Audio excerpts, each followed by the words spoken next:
Olá, alunos e alunas, sejam todos bem-vindos a essa aula 8 do curso de Educação Fiscal e Cidadania, que vai tratar sobre gasto público e orçamento. Meu nome é Diogo Joel Demarco, eu sou professor do curso de Administração Pública e Social da URGS e, juntamente com a professora Rosa Chiesa, vou ser o responsável por trabalhar essas aulas do curso com vocês. Nesse vídeo, esse segundo vídeo, nós vamos tratar especificamente sobre o orçamento público. Vamos tratar da sua definição, né? Quais são as funções do gasto público, quais são os princípios orçamentários que orientam a elaboração e a execução e a avaliação de um orçamento, e também vamos apresentar para vocês as bases que estruturam e como se organiza o sistema brasileiro de planejamento e orçamento. Essa é uma temática muito importante, né, que a gente vai tratar no decorrer dessa aula, e está muito relacionada também com as aulas anteriores que vocês tiveram e com as posteriores. A gente vai discutir o papel do Estado, sobretudo os gastos sociais, e também de onde vêm os recursos, né, que vão compor o orçamento que é utilizado para implementação de ações e de políticas públicas. Eu vou utilizar uma apresentação, que ela também vai estar disponível para vocês no decorrer, né, das atividades, que vocês podem acessar esta apresentação, que vai facilitar o acompanhamento dessa videoaula. Perfeito? Bom, então nós vamos tratar nesse vídeo, como eu falei para vocês, desses tópicos, né, de uma compreensão do que é o orçamento público, né, e as funções do gasto público, os princípios orçamentários e a organização do Sistema Brasileiro de Planejamento e Orçamento, com as leis que organizam e estruturam esse sistema. Bom, a primeira coisa para a gente compreender, né, que nós vamos discutir orçamento público, mas nós vamos discutir orçamento público que é uma organização de como se apresentam, né, todos os gastos públicos, todas aquelas despesas com a oferta de bens e serviços públicos, com a remuneração dos servidores, com os gastos com obras, né, com os investimentos em obras, isso tudo precisa constar no orçamento público. Então, portanto, quando nós estamos falando de orçamento público, nós estamos falando, pelo lado do gasto, com o planejamento, né, a organização desses gastos públicos através de programas, de projetos, né?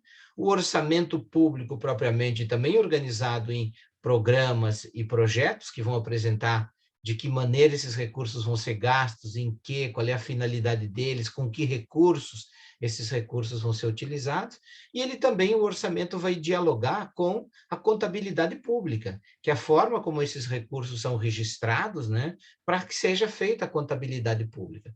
Todo esse universo que envolve os gastos públicos, ele demanda que se tenha, primeiro, uma visão de uma atuação sistêmica. Né? Por quê? Porque ele demanda uma atuação coordenada, né, que vai envolver a necessidade de financiamento, de controle, né, para que ela possa ser efetiva. Então, compreender o orçamento, primeiro, não é só uma peça contábil, é uma ferramenta, tá, importantíssima, que está relacionada com isso, com o planejamento, com a contabilidade, e, portanto, exige de nós essa visão sistêmica. E essa visão sistêmica que vai ser estruturada a partir do quê? Da necessidade de publicidade e transparência das informações sobre o orçamento público, tá? Para que ocorra o controle interno, né, exercido pelo próprio governo, como também o controle externo, que é aquele que é exercido pelos órgãos de controle externo, os tribunais de contas, e também o controle social, né, por parte da população, por parte da cidadania. Isso tudo é muito importante para a avaliação da efetividade do gasto público, tá bem? Se, por um lado, quando nós pensamos em gasto público, nós temos que olhar essas dimensões todas, não podemos nos esquecer também que o gasto público ele está relacionado com o quê? da onde vêm esses recursos, tá? Como que eles são arrecadados, que é aquilo que vocês também trabalharam e exploraram nas outras aulas do curso, que é compreender o nosso sistema tributário, da onde que ele arrecada os recursos, de que maneira ele arrecada esses recursos, de quem ele arrecada esses recursos, né? Então, é importante compreender também que esse sistema tributário ele se organiza a partir de uma estrutura federativa, né? De um sistema federativo como é a Federação Brasileira, que tem a União, os estados e o Distrito Federal e os municípios, tá? E a União também é responsável por tributos e tem o seu fisco, tem a sua receita, da mesma maneira que os estados, que têm um determinado conjunto de tributos que são de sua responsabilidade, tem a Receita Estadual, e os municípios, que também tem um conjunto de tributos, que são atribuições suas, né? E de uma receita municipal, tá? Além dessa organização do sistema tributário a partir de um sistema federativo, existem todo aquele conjunto de princípios, né, de tributos, das suas diferentes espécies, da competência de tributar, de debates como a progressividade, que também precisam ser compreendidos, né? E também da estrutura tributária em si, né? O Código Tributário Nacional, que vai descrever quais são as fontes, os fatos geradores, né? Se é sobre o consumo, sobre a renda e o patrimônio. Então, compreender o orçamento público, gente, é compreendê-lo dentro desse ecossistema todo que envolve o sistema tributário e a política fiscal, ou seja, a maneira como a gente arrecada e a maneira como os recursos são gastos, tá bem? Então, a aula de hoje é para a gente olhar sobre o orçamento público, mas não perder ele dessa dimensão. Bom, então, a primeira coisa, quando a gente vai falar de orçamento público, que vai tratar das receitas e das despesas, né, é importante a gente compreender, então, os orçamentos públicos, que eles vão ser a forma da gente traduzir da onde vêm os recursos, né, as diferentes fontes de receita, né, sejam dos tributos, sejam da atividade econômica do Estado, sejam dos serviços que o Estado presta, seja do endividamento por meio da emissão de títulos da dívida, tá? Esses recursos vão ser organizados, eles têm que estar organizados no orçamento, da mesma maneira que a descrição das despesas públicas, né, que vão compor esse gasto público. E aí é importante a gente compreender o papel do orçamento, mas também o tópico que nós vamos discutir no próximo vídeo, que são as classificações orçamentárias, tá? Porque como envolve um conjunto muito grande de informações, um regramento muito grande, nós vamos tratar nesse primeiro vídeo dessa compreensão do que é o orçamento público e do sistema brasileiro de planejamento e orçamento. E no vídeo seguinte, nós vamos tratar das classificações orçamentárias para a gente compreender e saber ler o orçamento público. E o terceiro vídeo dessa aula, nós vamos tratar de algumas fontes, de onde a gente busca informação, né? De sistemas de informações onde a gente pode acessar informações sobre os orçamentos públicos. Grosso modo, né, todos os orçamentos eles vão apresentar da onde vem a arrecadação e de que maneira, né, vão ser realizados os gastos públicos. Então, esse é um desenho sintético de que, de certa maneira, representa isso, né? Nós temos, por um lado, aqui a arrecadação, em laranja, e os gastos, em verde. Então, na arrecadação, um orçamento ele precisa apresentar da onde vêm esses recursos, tá? E, por outro lado, em que eles vão ser gastos. Aqui, por exemplo, né, é um quadro síntese do orçamento federal, que então nós vamos ter os gastos com os benefícios do INSS, a rolagem, o pagamento dos juros da dívida, os gastos com educação, com saúde e assim por diante. O conjunto de todos os gastos, né, das despesas públicas vão ter que aparecer num orçamento. Aquele desenho, né, esse desenho aqui, é uma maneira sintética de como nós apresentarmos o orçamento, porque o orçamento em si, ele vai trazer um conjunto muito grande de informações, tá bem?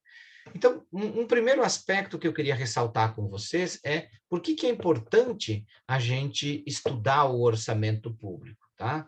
Porque ele é uma ferramenta, né, um instrumento de gestão que ele é importantíssimo na administração pública, tá? Sendo fundamental compreender, então, portanto, como ele se organiza, que é aquilo que a gente chama de processo orçamentário, como também qual é a estrutura dele, né? Qual é a estrutura orçamentária. Então, nós precisamos compreender a maneira como ele se estrutura, quais são as leis que balizam o orçamento público, como também como é que se dá essa organização dele, como é que ele é aprovado, como é que ele é executado, tá bem? E para compreender isso, é determinante a gente conhecer, então, portanto, o sistema brasileiro e as principais classificações que são usadas na gestão orçamentária. Então, é sempre importantíssimo a gente estudar o orçamento público, porque ele é essa ferramenta, esse instrumento de gestão pública que é determinante a gente conhecer ele, inclusive para influenciar como gestores, mas também como cidadãos, tá bem? Outro aspecto importante em relação ao orçamento público é que ele é um conceito em disputa, gente. Ele não é uma mera definição conceitual, tá? Existe uma disputa em torno do que é o orçamento público. E, na atualidade, o orçamento ele pode ser analisado tanto do ponto de vista das finanças públicas tradicionais, ou seja, um olhar mais restrito sobre o papel do orçamento, quanto ele pode ser utilizado, pode ser observado, né, como uma abordagem mais contemporânea do relacionamento do orçamento com a política fiscal como um todo. O que é essa visão mais tradicional de se observar o orçamento?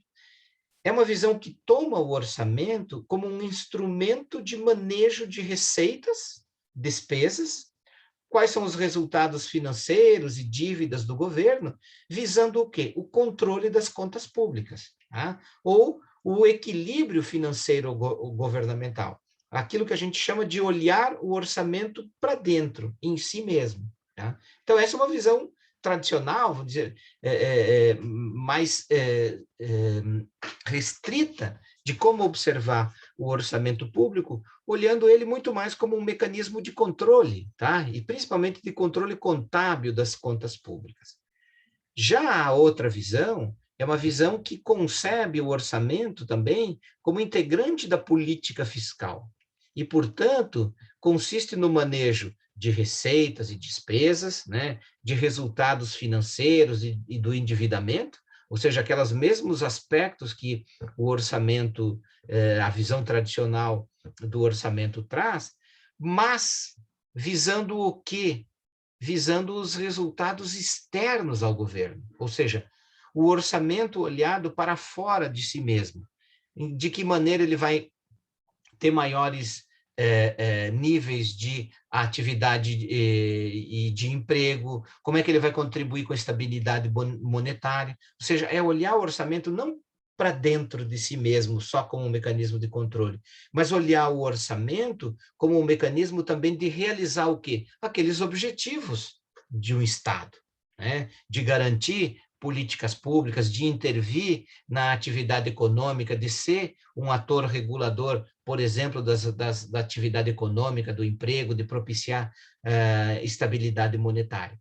Então, essa é uma visão de se ver orçamento público muito mais ampla, tá? Do que só o seu aspecto contábil e de controle das contas públicas. Tá? Para compreender melhor esse debate, esses conceitos, eu recomendo esse texto que está citado aí para vocês, tá? Que está disponível também aqui na plataforma Moodle, que é um texto do professor Valdemir Pires, tratando do orçamento público, uma abordagem tecnopolítica, em que ele vai explorar essas duas maneiras de se observar o orçamento público. Tá bem?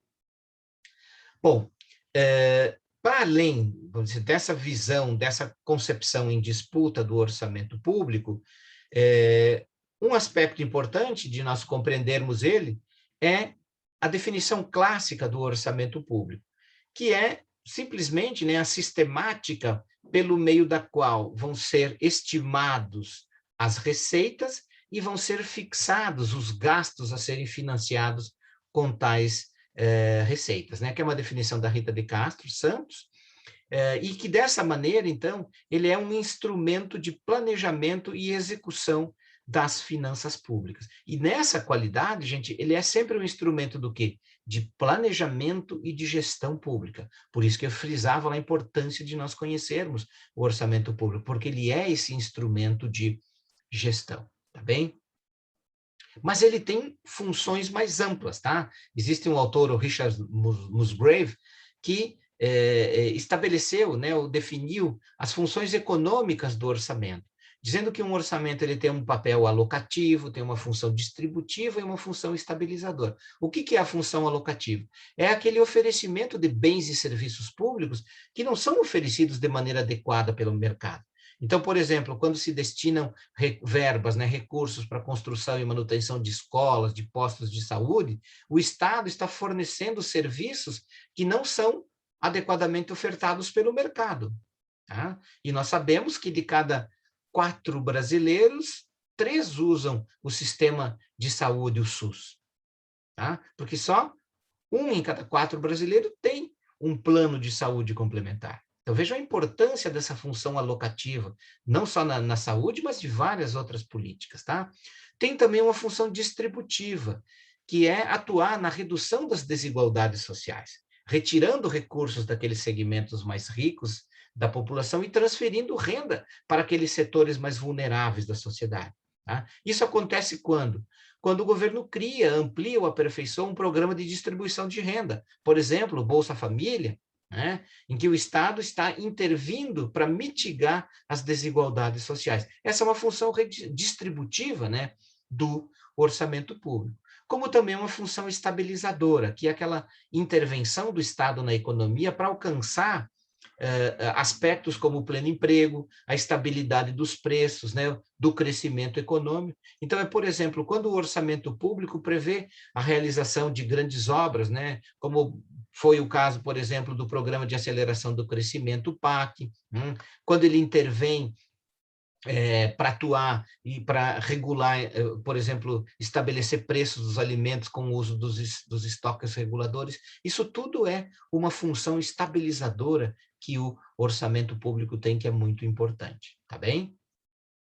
Isso tudo, gente, para a gente compreender que, na atualidade do debate sobre orçamento público, nós temos desafios que são muito importantes, tá? E um desafio contemporâneo em relação ao orçamento público passa a ser o de fazer o orçamento contemplar dimensões importantes do processo das políticas públicas, como o planejamento estratégico e a avaliação de resultados e impactos, como esse esquema tenta traduzir aí embaixo. Porque quando nós estamos falando de implementar políticas públicas que são planejadas, nós estamos falando de seguir um processo que envolve você ter insumos, né? Os recursos que são mobilizados, e aqui os insumos no orçamento, que são os recursos públicos, eles são muito importantes, tá?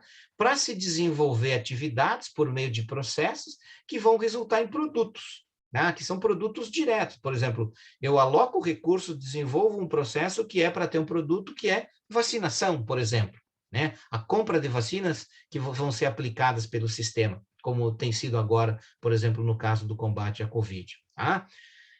Esses insumos, processos e produtos que são mobilizados, eles vão nos dar resultados, né? Que são aqueles resultados que tenham efeitos imediatos. Né?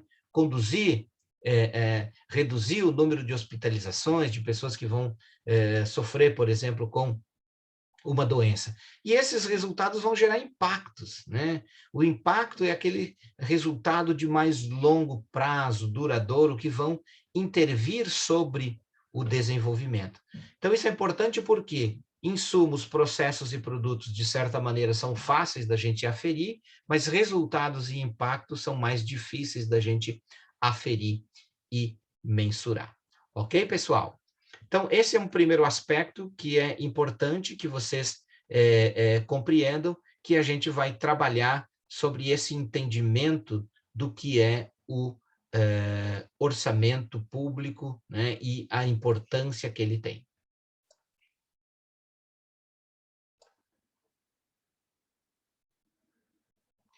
Bom, antes de entrarmos na apresentação de como se estrutura e funciona o Sistema Brasileiro de Planejamento e Orçamento, eu queria ressaltar um outro aspecto importante, que são os princípios orçamentários.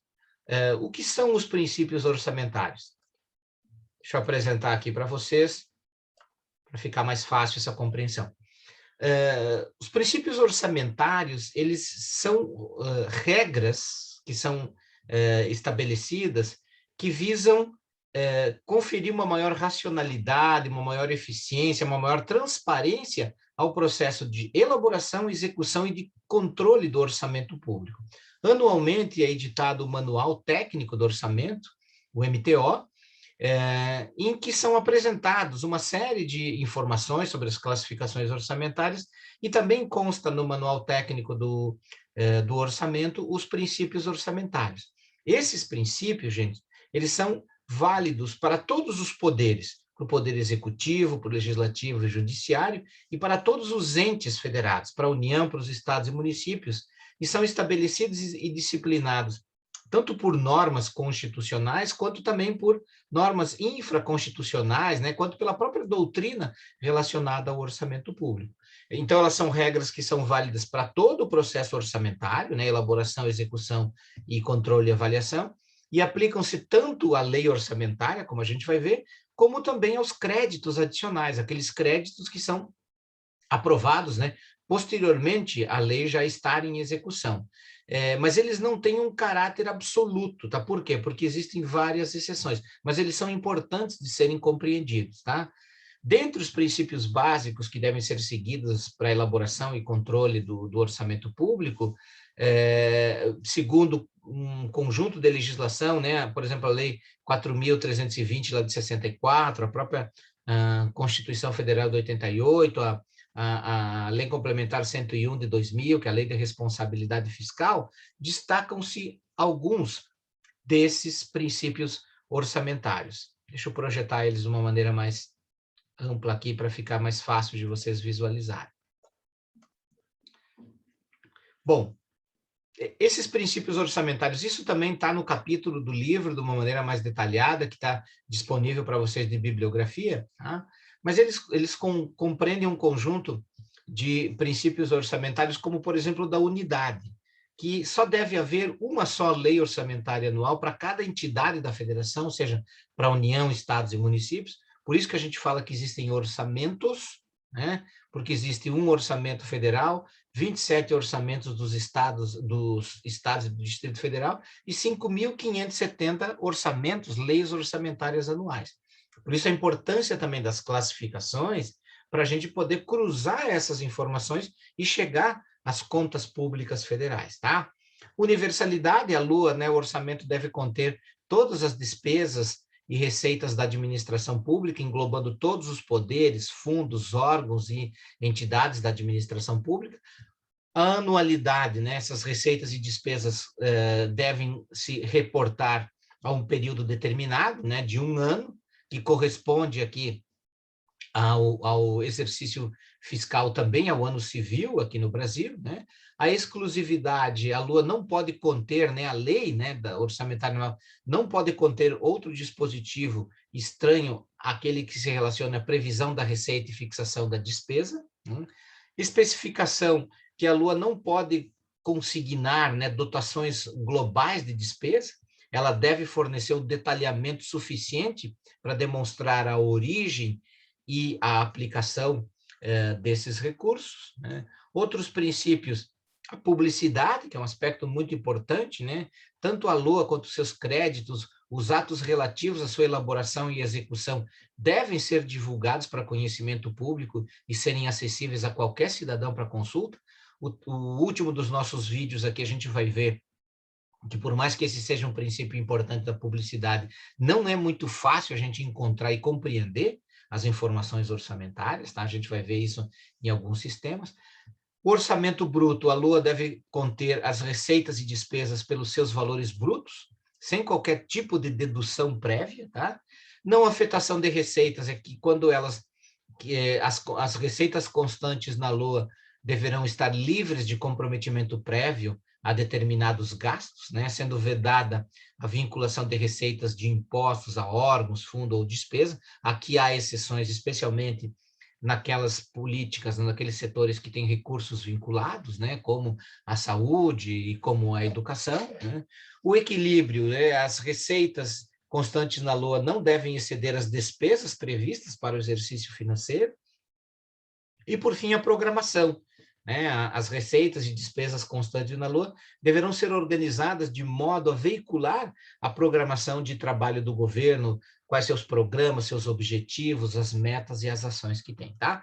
Então, os princípios orçamentários são importantes porque eles balizam muito da maneira como o orçamento é elaborado, como ele é executado e também como nós podemos acompanhar esse orçamento.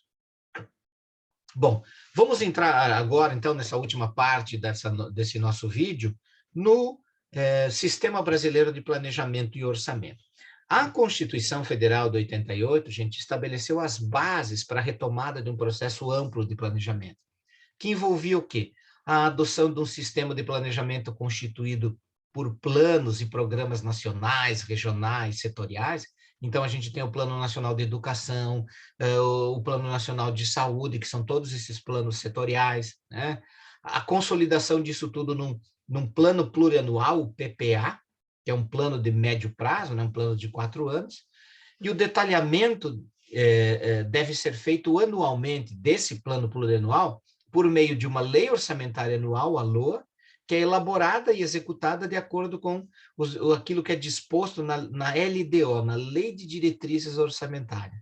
Ambas essas leis, a Lei Orçamentária Anual e a LDO, têm uma periodicidade anual. Se nós fôssemos organizar esse sistema brasileiro de planejamento numa imagem, é essa que aparece aí para vocês, tá? Que são os pilares do sistema brasileiro de planejamento e orçamento.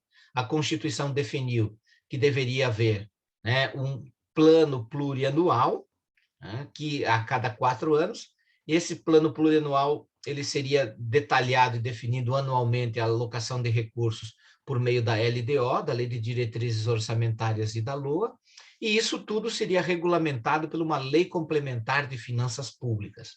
Essa Lei Complementar de Finanças Públicas nunca foi votada até hoje, tá? E o que acaba cumprindo um pouco esse papel é a Lei de Responsabilidade Fiscal, que é uma lei lá de 2000, né? A Lei Complementar número 101, que estabelece, ela é muito mais conhecida como a lei que estabelece os limites de gasto com o pessoal, mas não é só isso. A Lei de Diretrizes Orçamentárias, a professora Rosa vai explorar numa das nossas aulas um pouco mais das suas características e o papel dessa lei. Ela tem um papel importante por vários aspectos, e não só esse, tá bem? Então, esses são os pilares do Sistema Brasileiro de Planejamento e Orçamento. Bom, a tramitação dessas leis, tanto do PPA quanto da LOA e da LDO, é uma tramitação que ela, obrigatoriamente, isso tanto no âmbito federal, quanto estadual, quanto dos municípios, quem elabora o projeto de lei é o Poder Executivo. Essa é uma atribuição constitucionalmente definida. Então, o Poder Legislativo, ele vai receber esse projeto de lei do Executivo, vai discutir, pode alterar e vai aprovar esse projeto de lei.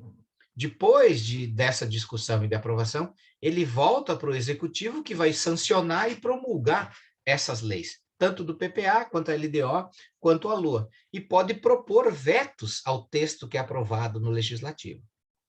Se não tiver veto, vai para aprovação e começa a execução. Se tiverem vetos do Executivo, esses vetos vão voltar para o Legislativo, aprovar ou rejeitar os vetos propostos pelo Executivo. Então, vocês vejam que a tramitação, né, das leis orçamentárias é uma tramitação que envolve um conjunto de etapas, né, e de diferentes atores, tanto do sistema político, quanto das organizações de pressão e os grupos de pressão da sociedade civil, que vão atuar, seja sobre o executivo, seja sobre o legislativo, para incluir as suas demandas nas leis, tanto de planejamento, quanto, sobretudo, na lei orçamentária anual, na LOA. Então, em termos de características, né, dessas leis de planejamento e orçamento, o plano plurianual, o PPA, ele é de periodicidade quadrienal, né, e ele deve ser entregue, o executivo deve mandar o projeto de lei para o legislativo, entre o dia 31 de agosto e 30 de setembro do primeiro ano de gestão. Então, o governador, o presidente, o prefeito, quando são eleitos, ele tem o primeiro ano do seu mandato para elaborar esse projeto de lei e enviar para o legislativo, que vai ser discutido e vai ser aprovado e começa a ser implementado no ano seguinte, né? As leis orçamentárias e o PPA também começa a ser implementado no ano seguinte. Já a lei de diretrizes orçamentárias, ela é de periodicidade anual, e ela é uma lei que tem que ser entregue entre 15 e 30 de abril para o Legislativo. O Legislativo tem que discutir e aprovar essa lei orçamentária no primeiro semestre, né? Até a última sessão do primeiro semestre legislativo. Por quê? Porque é essa lei de diretrizes orçamentárias que vai ser a base para elaboração, né? Ela detalha quais são as prioridades do PPA e ela traz as bases para a elaboração da lei orçamentária anual. A LOA, ela também tem periodicidade anual e também deve ser entregue naquele mesmo período de 31 de agosto a 30 de setembro para tramitar no legislativo que vai discutir e aprovar essa lei orçamentária. Em termos de ciclo orçamentário, né, aqui cada uma dessas 4 leis, né, o PPA, a LDO e a LOA, o encaminhamento, as datas que eu já falei para vocês, o prazo limite para aprovação dessas leis pelo legislativo e a vigência delas. Então, o PPA ele tem uma vigência de 4 anos que começa a valer do dia 1º de janeiro do segundo ano de mandato, né, do executivo, até o dia 31 de dezembro do primeiro ano do mandato seguinte. Tá? Então, ele vale para os 3 anos de um mandato mais o primeiro ano do mandato seguinte. Já a LDO, na verdade, ela tem uma validade de 18 meses, porque se ela é aprovada no primeiro semestre, no fim do primeiro semestre, e ela vale para a elaboração da lei orçamentária, ela vale da data da aprovação, né, até o dia 31 de dezembro do ano seguinte. Já a lei orçamentária vale do dia 1º de janeiro a 31 de dezembro, quando ela deixa de existir, né? É o princípio da anualidade. A lei orçamentária anual, ela deixa de existir a partir do dia 31 de dezembro. Não significa que os recursos que estão na conta dos órgãos públicos, eles desaparecem, mas a forma de se gerir, né, a lei orçamentária, ela muda, tá? A gente vai explorar isso um pouquinho melhor no próximo vídeo.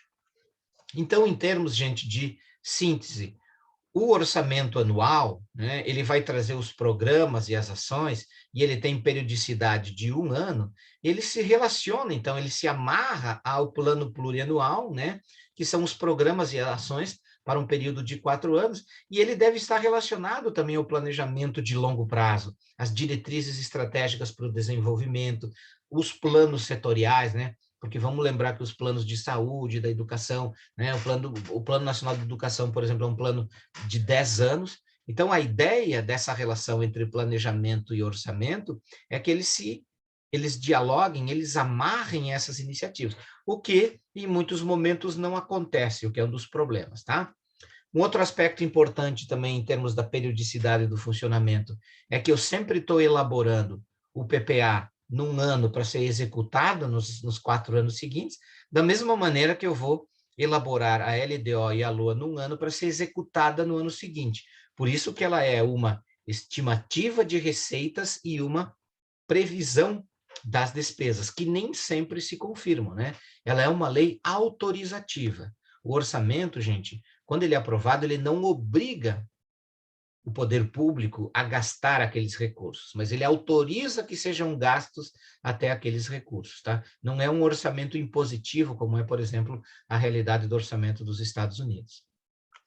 Um outro aspecto que eu queria ressaltar, que faz essa relação entre planejamento, orçamento e gestão, é a organização, tanto do PPA quanto da própria lei orçamentária, em torno de programas, tá?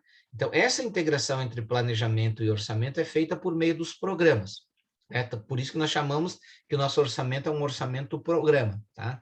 Que ele é o elemento central de integração do planejamento, do orçamento e da gestão. Tá? Então, o programa é esse elemento articulador disso, que lá no PPA vai constar determinado programa, para enfrentar um problema, uma determinada política pública, anualmente vai se alocar os recursos para esse programa, e do ponto de vista da gestão, também vão se trazer os dados, as informações desse programa para acompanhamento dele, tá? Então, em síntese, isso que nós falamos, gente, para vocês compreenderem, o plano plurianual é esse instrumento de planejamento estratégico das ações de governo pelo período de 4 anos, e é dele, do PPA, que vão derivar tanto a lei de diretrizes orçamentárias, quanto a lei orçamentária anual, propriamente dito, né? A LOA, que vai trazer, então, as metas físicas, financeiras, né, que são factíveis nesse período. Uma dica que eu passo para vocês é de vocês assistirem aos vídeos, que também tem o link para eles lá. É uma coleção de vídeos bem instrumentais, né? Vídeos curtinhos, aí de 5, 6 minutos cada um. Entre o vídeo 13 e o vídeo 11 dessa série Orçamento Fácil, tem toda essa apresentação dessas leis, desses instrumentos, né, que são o PPA, a LDO e a LOA. Eu recomendo vocês assistirem para reforçar ainda mais a compreensão desse conteúdo aqui. Aqui é uma visão um pouco mais detalhada desse ciclo orçamentário e as atribuições dos diferentes atores, né? Se é papel do executivo a elaboração do projeto de lei, e ele faz isso coletando informações, definindo quais são os programas e objetivos e metas, e elabora os projetos de lei, manda para o legislativo. Então, esse ciclo aqui orçamentário, gente, ele tem que ser cumprido nos diferentes níveis, né? Na União, nos estados e nos municípios. O Poder Legislativo é que vai fazer a aprovação, então tem uma marcha específica desse projeto, tá? As leis orçamentárias, elas têm um rito processual que tem que ser seguido, são exclusivos para tal. Depois volta para o Poder Executivo com a aprovação dessa lei, que vai sancionar a lei do orçamento, e é ele quem vai coordenar a execução da lei orçamentária, distribuindo os recursos entre os diferentes poderes, acompanhando a realização e a execução dessas atividades, né? Acompanhando a análise dos programas e os ajustes que são necessários. E do Poder Legislativo também tem o papel importante do controle, né? Porque que é desempenhado por meio dos tribunais de contas, né? Que são órgãos auxiliares, né, do Poder Legislativo, que fazem a avaliação de desempenho dos programas, emitem pareceres, né, para o julgamento das contas do Poder Executivo, que é feito pelo Legislativo, né? O Congresso Nacional faz o julgamento das contas do presidente, a Assembleia Legislativa do governador e a Câmara Municipal do prefeito. Então, vocês vejam que a importância de nós conhecermos esse processo orçamentário, né? Por quê? Porque ele impacta na maneira como aqueles problemas que são apresentados pela sociedade vão ser tratados, quantos recursos vão ser alocados, e ele envolve a participação de diferentes atores nesses momentos em que nós também, enquanto cidadãos, podemos intervir nesse processo, né? Seja no âmbito do executivo, seja no âmbito do legislativo, para que esse orçamento reflita esses interesses da sociedade e para que ele tenha transparência na sua execução e a gente consiga compreender essa importante ferramenta. Tá bem, gente? Então, para encerrar, só essa imagem para vocês, né, de que o orçamento público, ele é uma peça, um instrumento fundamental para a gente conseguir igualdade e equidade dentro da sociedade, né? Se igualdade é aquela possibilidade de dar às pessoas as mesmas oportunidades, equidade é adaptar as oportunidades, deixando-as justas. E o orçamento público é uma peça fundamental para que a gente consiga não só mais igualdade, mas também mais equidade na distribuição dos recursos públicos e na realização daquelas tarefas e funções do poder público. Aqui tem um conjunto de bibliografia sobre isso, tá? Tem o livro e os 2 capítulos que são recomendados para vocês lerem, que é a bibliografia básica desse curso, mas há também algumas outras referências que eu passo aí, todas elas estão disponíveis na internet, quem quiser conhecer melhor, aprofundar, e também o link aí para essa coleção do Orçamento Fácil. Tá bom, gente? Então, queria agradecer a vocês, muito obrigado por prestarem atenção e acompanharem o vídeo aqui até o final, e convido vocês já para continuarem esses estudos desse tema, acompanhando a partir do próximo vídeo, em que nós vamos tratar das classificações orçamentárias. Também um fator muito importante para a gente compreender como chegar às informações, como compreender as informações que estão disponíveis lá, relacionados à quantidade de recursos, que finalidade eles se destinam, de que maneira eles têm que ser gastos, tá? Porque isso são as classificações orçamentárias que permitem que a gente compreenda e acompanhe o orçamento. Obrigado de terem acompanhado o vídeo até aqui. Nos encontramos no próximo.